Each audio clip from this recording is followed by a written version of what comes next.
زموږ په معاشره کې اکثر خلک تعلیم نه کوي ځکه چې هغه ته داسې ښکاري چې تعلیم مقصد چې کوم د هغه صرف یو جاب حاصلول دي یو تنخواه اخیستل دي حالانکه داسې نه ده حقیقت د دې نه برعکس ده تعلیم اصل مقصد چې کوم ده هغه دا ده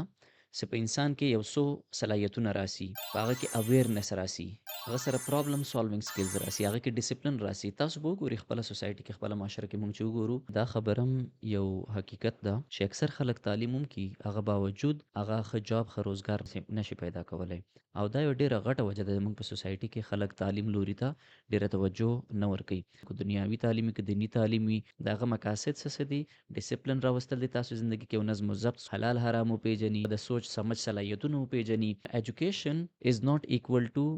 جاب هر رقم بیماریانو علاجونه راوتی دي هغې نه علاوه که تاسو د ټکنالوژي ګورئ دا ټول شیان د ایجوکیشن په بدولت یو حقیقت دی نه جوړ شوی ده